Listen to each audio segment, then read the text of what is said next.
God's love endures forever true in joy and pain. Hi friends, welcome back to my channel. ನಾನು ಶೋಭಾ. ಎಲ್ಲರೂ ಹೇಗಿದ್ದೀರಾ? I hope ಎಲ್ಲರೂ ಚೆನ್ನಾಗಿದ್ದೀರಾ ಅಂತ ಅಂದ್ಕೊಂಡು ಇವತ್ತಿನ ರೆಸಿಪಿನ ಸ್ಟಾರ್ಟ್ ಮಾಡ್ತಾ ಇದ್ದೀನಿ. ನಾನಿಲ್ಲಿ ಗ್ಯಾಸ್ ಮೇಲೆ ಒಂದು ಪಾತ್ರೆನ ಬಿಸಿಗೆ ಇಟ್ಬಿಟ್ಟು ಅದಕ್ಕೆ 1 ಸ್ಪೂನ್ ಆಗೋಷ್ಟು ಕಡಲೆಬೇಳೆ, 1 ಸ್ಪೂನ್ ಆಗೋಷ್ಟು ಉದ್ದಿನಬೇಳೆನ ಹಾಕಿ ಡ್ರೈ ರೋಸ್ಟ್ ಮಾಡ್ಕೊಳ್ತಾ ಇದ್ದೀನಿ. ಸೊ ಇದನ್ನು ಮೀಡಿಯಮ್ ಫ್ಲೇಮಲ್ಲಿ ಇಟ್ಕೊಂಡು ಹುರ್ಕೊಳ್ಬೇಕು.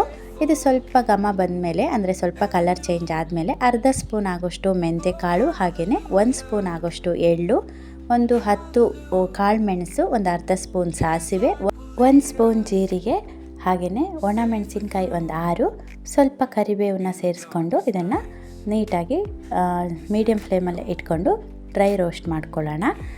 ಇದರಲ್ಲಿ ನಿಮಗೆ ಎಳ್ಳು ಆಪ್ಷನಲ್ಲು. ಕೆಲವರಿಗೆ ಎಳ್ಳು ಇಷ್ಟ ಆಗಲ್ಲ, ಸೊ ಇಷ್ಟ ಆಗಲಿಲ್ಲ ಅಂದರೆ ಎಳ್ಳನ್ನು ಆಪ್ಷನಲ್ ಮಾಡ್ಕೊಳ್ಳಿ. ಹಾಗೆಯೇ ಬೆಳ್ಳುಳ್ಳಿ ಕೂಡ ಇದರಲ್ಲಿ ಸೇರಿಸ್ಕೊಳ್ಬೋದು. ಸೊ ನಾನು ಟೊಮೊಟೊ ಜೊತೆ ಸೇರಿಸ್ತಾ ಇರೋದ್ರಿಂದ ನಾನು ಇಲ್ಲಿ ಹಾಕ್ತಾ ಇಲ್ಲ. ಸೊ ಇದನ್ನು ತಣ್ಣಗಾಗಲಿಕ್ಕೆ ಸಪ್ರೇಟು ತೆಗೆದಿಟ್ಕೊಳ್ತಾ ಇದ್ದೀನಿ. ಇವಾಗ ನಾನು ಇದೇ ಪಾತ್ರೆಗೆ ಒಂದು 5-6 ಸ್ಪೂನ್ ಆಗೋಷ್ಟು ಎಣ್ಣೆ, ಅಂದರೆ ಸ್ವಲ್ಪ ಎಣ್ಣೆ ಜಾಸ್ತಿನೇ ಬೇಕಾಗುತ್ತೆ, ಇದನ್ನು ಕಾಯಲಿಕ್ಕೆ ಇಟ್ಕೊಂಡು ಕಟ್ ಮಾಡಿ ಇಟ್ಟಿರುವಂತಹ ಟೊಮೊಟೊ, ನೀವು ಹುಳಿ ಟೊಮೊಟೊನಾದರೂ ತೊಗೊಳ್ಬೋದು. ಸೊ ನಾನು ಸ್ವಲ್ಪ ಹುಳಿ ಇರೋ ಟೊಮೊಟೊನೇ ತೊಗೊಂಡಿದ್ದೀನಿ, ಯಾಕೆಂದರೆ ತೊಕ್ಕಿಗೆ ಹುಳಿ ಇರೋ ಟೊಮೊಟೊನೇ ಚೆನ್ನಾಗಾಗತ್ತೆ. ಸೊ ಅದಕ್ಕೆ ಸ್ವಲ್ಪ ಹುಳಿ ಇರುವಂತಹ ಟೊಮೊಟೊನ ತೊಗೊಂಡಿದ್ದೀನಿ. ಇದಕ್ಕೆ 1 ಸ್ಪೂನ್ ಆಗೋಷ್ಟು ಖಾರದ ಪುಡಿನ ಹಾಕಿದ್ದೀನಿ, ಒಂದು ಸ್ವಲ್ಪ ಅರಿಶಿಣದ ಪುಡಿ, ಹಾಗೆಯೇ ಹುಳಿ ಆಲ್ರೆಡಿ ಇರೋದ್ರಿಂದ ಟೊಮೊಟೊದಲ್ಲಿ ನಾನು ಒಂದು ಚಿಕ್ಕ ಗಾತ್ರದ ಹುಣಸೆಹಣ್ಣು ತೊಗೊಂಡಿದ್ದೀನಿ. ರುಚಿಗೆ ಸ್ವಲ್ಪ ಉಪ್ಪು, ಹಾಗೆ ಬೆಳ್ಳುಳ್ಳಿನ 1 ಗೆಡ್ಡೆ ಆಗೋಷ್ಟು ಕಟ್ ಮಾಡಿ ಚಿಕ್ಕದಾಗಿ ಇದಕ್ಕೆ ಸೇರಿಸ್ಕೊಳ್ತಾ ಇದ್ದೀನಿ. ನಾನಿಲ್ಲಿ ಟೊಮೊಟೊನ ಮಿಕ್ಸಿ ಮಾಡ್ಕೊಳ್ತಾ ಇಲ್ಲ. ಸೊ ಮಿಕ್ಸಿ ಮಾಡ್ಕೊಳ್ಳೋರು ಇದನ್ನು ದೊಡ್ಡದಾಗಿ ಕೂಡ ಕಟ್ ಮಾಡ್ಕೊಳ್ಬೋದು. ಅದಕ್ಕೋಸ್ಕರ ನನಗಿಲ್ಲಿ 30 to 35 ಮಿನಿಟ್ಸು ಟೊಮೊಟೊ ಸಾಫ್ಟಾಗಿ ಬೇಯಲಿಕ್ಕೆ ಟೈಮ್ ಹಿಡಿತು.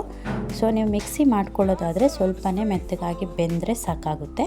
ಇವಾಗ ಇದನ್ನು ಬೇಯಲಿಕ್ಕೆ ಲಿಡ್ ಕ್ಲೋಸ್ ಮಾಡಿ ಇಟ್ಬಿಟ್ಟು ನಾವೇನು ರೋಸ್ಟ್ ಮಾಡಿ ಇಟ್ಕೊಂಡಿರುವಂತಹ ಮಸಾಲಾನ ಪುಡಿ ಮಾಡ್ಕೊಳ್ಳೋಣ.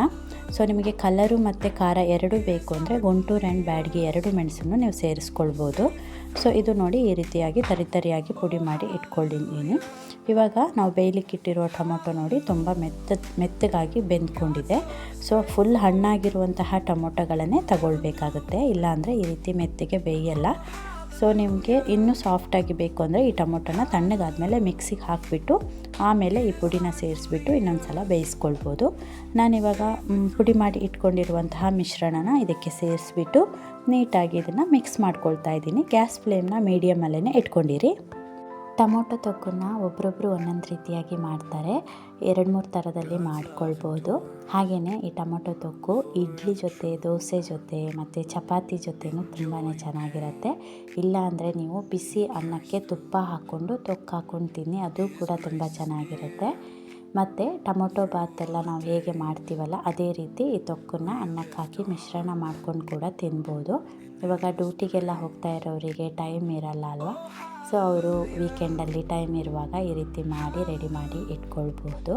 ಫ್ರಿಜ್ಜಲ್ಲಿ ಇಟ್ಟು ನೀವು ಶೇಖರಣೆ ಮಾಡಿ ಇಟ್ಕೊಳ್ತೀರಾ ಅಂದರೆ ಏರ್ ಕಂಟೈನರ್ ಬಾಕ್ಸಲ್ಲಿ ಹಾಕಿ 2-3 ತಿಂಗಳು ಶೇಖರಣೆ ಮಾಡಿ ಇಟ್ಕೊಳ್ಬೋದು. ನೀವು ಫ್ರಿಜ್ ಇಲ್ಲ ಹೊರಗಡೆನೇ ಇಟ್ಕೊಳ್ತೀರಾ ಅಂದ್ರೂ 15 ಡೇಸ್ವರೆಗೂ ಇಟ್ಕೊಳ್ಬೋದು. ಹಾಗೆಯೇ ನಾನೀಗ ಪುಡಿಯೆಲ್ಲ ಸೇರಿಸಿ ಮಿಶ್ರಣ ಮಾಡಿ ಆದಮೇಲೆ ನಿಮಗೆ ಖಾರ ಕಡಿಮೆ ಇದೆ ಅಥವಾ ಉಪ್ಪು ಕಡಿಮೆ ಇದೆ ಅಂತ ಅನಿಸಿದರೆ ಆವಾಗಲೇ ಸೇರಿಸ್ಬಿಟ್ಟು ಚೆನ್ನಾಗಿ ಮಿಕ್ಸ್ ಮಾಡ್ಕೊಳ್ಳಿ. ಆಮೇಲೆ ಅದಕ್ಕೆ ಒಂದು ಒಗ್ಗರಣೆ ರೆಡಿ ಮಾಡೋಣ. ಎಣ್ಣೆ, ಸಾಸಿವೆ, ಹಾಗೆಯೇ ಜೀರಿಗೆ, ಇಂಗು, ಕರಿಬೇವು, ಒಣಮೆಣಸನ್ನು ಹಾಕಿ ಒಂದೊಳ್ಳೆ ಒಗ್ಗರಣೆ ಕೊಟ್ಕೊಳ್ಳಿ. ಅದಾದಮೇಲೆ ಇದನ್ನು ಮತ್ತೆ ಚೆನ್ನಾಗಿ ಮಿಶ್ರಣ ಮಾಡ್ಕೋಬೇಕು. ಕೊತ್ತಂಬರಿ ಸೊಪ್ಪನ್ನ ಚೆನ್ನಾಗಿ ಚಿಕ್ಕದಾಗಿ ಕಟ್ ಮಾಡಿಬಿಟ್ಟು ಸೇರಿಸ್ಕೊಳ್ಳಿ. ಸ್ವಲ್ಪ ಜಾಸ್ತಿನೇ ಹಾಕ್ಕೊಳ್ಳಿ, ಚೆನ್ನಾಗಿರುತ್ತೆ ಅನ್ನದ ಜೊತೆ ಎಲ್ಲ ತಿನ್ನುವಾಗ.